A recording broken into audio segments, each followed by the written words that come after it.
Hi all, today I'm going to show you one of the hit recipes in our household, and that is Tiffin Sambar. So every fortnight or so I make idli batter, and the next day that I'm making idlis, Karthick has to have this sambar. He loves this sambar, and I like making this because he would eat a couple more idlis every time I make this sambar. Any guests that come to our home, Karthik wants me to cook the sambar for them as well. So today I'm going to show you a detailed recipe of this sambar. Traditionally, when you have Tiffin sambar, you don't necessarily add any vegetables, but from time to time we tend to add vegetables if we have not had a lot of vegetables on that day, or if we have a lot of vegetables lying in the fridge and we have to finish it. But today, because I want to make it more the traditional style, I'll not be adding any vegetables at all.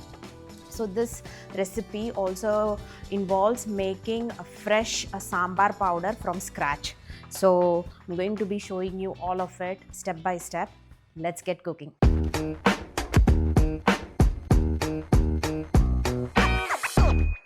Okay, first things first, let's pressure cook the dal.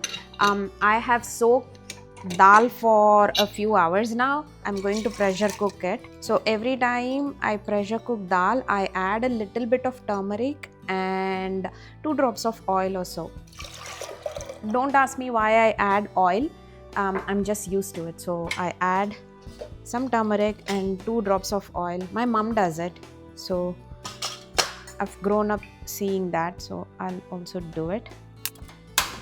Also, if you guys can tell, we are not cooking in the stove, we are cooking in this setup. We have got this setup ready specially for filming recipes.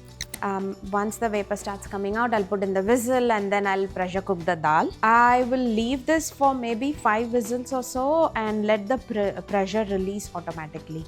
So it's nicely cooked, it's mushy. So I'm going to prep the masala first. We are going to roast the ingredients with a little bit of oil. So I'm adding just that much oil. And let's start roasting the ingredients first because we have to let it cool and then grind it. Okay, the oil is hot. I'm going to start adding ingredients. I've got coriander seeds, chana dal, little bit of jeera. Some people don't add jeera, but I like to add jeera, and very less fenugreek seeds. So we are going to roast this until chana dal turns a bit darker in color, more like golden color. Now it's yellow color, right? Okay, these have roasted somewhat, so I'm going to add chilies at this stage. This is all cooked. I'm adding coconut because this is cast iron pan. This will continue cooking. So I'm just going to give it a good mix and keep it on the side for all of these to cool. I've turned off the flame before adding coconut. I'm going to just keep this on a side for until this thing cools down. Let's get started on sambar. We have a bigger kadai now. I'm going to add some oil. Oil is hot now, adding mustard seeds. Let it splutter. Little bit of jeera. I'm adding onions. Usually in this recipe you can add shallots.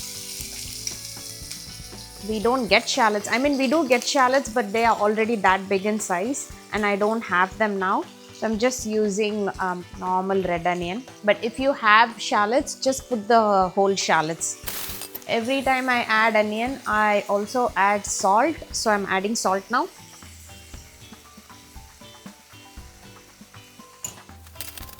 Onion is cooked now. I'm adding green chilies.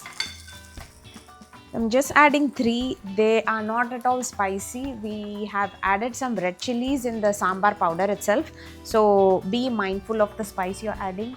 Let's add some curry leaves and tomatoes. I've pureed tomatoes. We don't like when those tomato pieces come in. So I usually puree tomatoes and keep. So I'm adding tomatoes. While the onion tomato masala is cooking, we have to let it cook until oil oozes out on the side. So it takes some time. While that is cooking, I have ground the masalas that we had roasted already. So this is how it should look. if you have time, you can always do it in mortar pestle. I've done it a couple of times, and those times it has turned out even tastier. And Karthik, like you can't grind it that smooth, right? When you're doing it in mortar pestle, so you'll taste coriander seeds and all of it. But now we don't have that much time. I've just put it in mixie, and this is how it should look. So I may not be using the whole of this today. This masala you can just store it in a airtight jar and keep it in the fridge, and you can add it in any side dishes as well. It will go really well. Our onion tomato masala is cooked. I'm going to add the sambar powder we had made, the freshly made sambar powder. It smells so good in here. So I'm adding about 2.5 or so tablespoons, and let us give it a good mix. At this stage, let's also add the dal. So this is where you'll need to adjust the masala.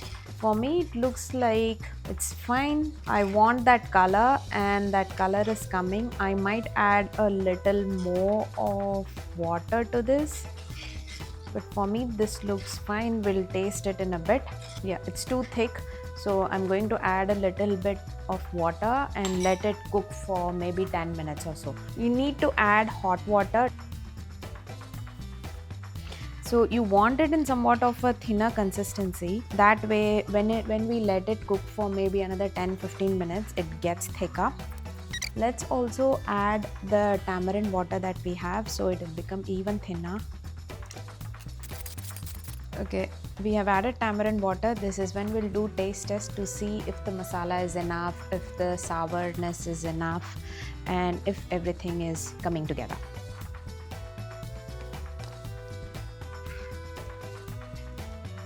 I think we may need to add a little bit of salt, but I'm going to let it cook for some more time, and then we'll see. I think I'll also add a little bit more masala.